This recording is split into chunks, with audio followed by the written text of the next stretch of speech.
Ntare. Hi, how are you? I'm so great.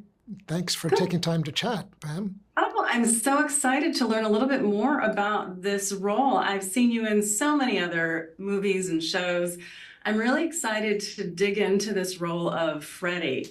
I feel like you can morph into anyone and anything, and I think this role really typifies that for you.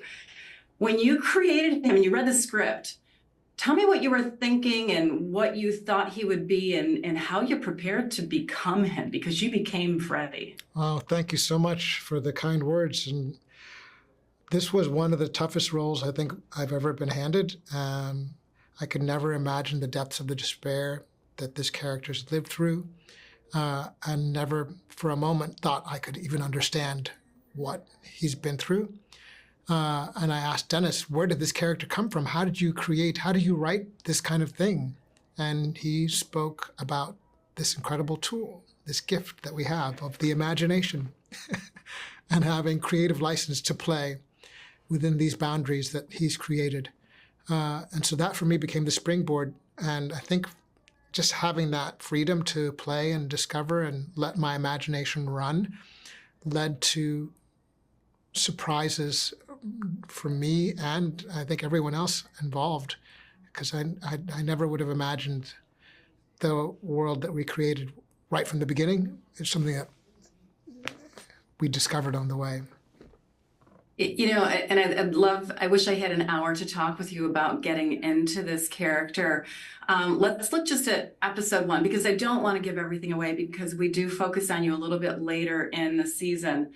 What do you hope people take away from seeing Freddy and seeing his pain, and especially in our world today? Dennis Lehane described Freddy Fasano as the loneliest man on the planet. And when you're lonely, what do you do? I mean, we get sort of a window into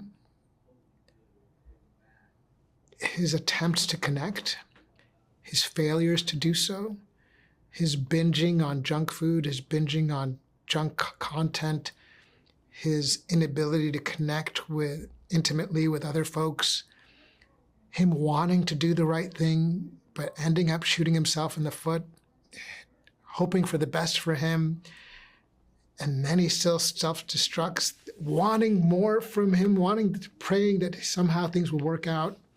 And I think we've all sort of been caught in cycles where we've lost something, wanted to try to mend whatever it was, and made matters worse.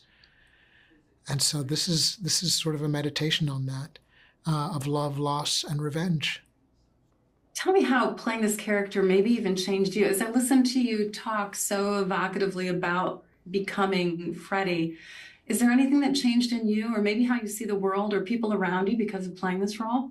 I think one of the big takeaways from this show is that everyone really tries to make a connection or want what they can't have, and in the process of trying to do that, makes things worse.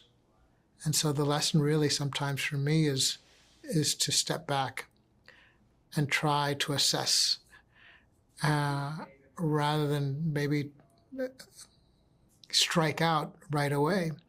Because in many ways, a lot of the characters, Freddy in many ways is like a wounded animal, and when those wounded animals are cornered, they can be the most dangerous, and therein lies the caution and the intrigue.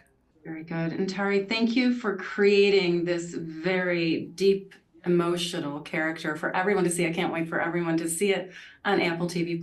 Thank you. Thank you for taking time and for sharing the word, spreading the word.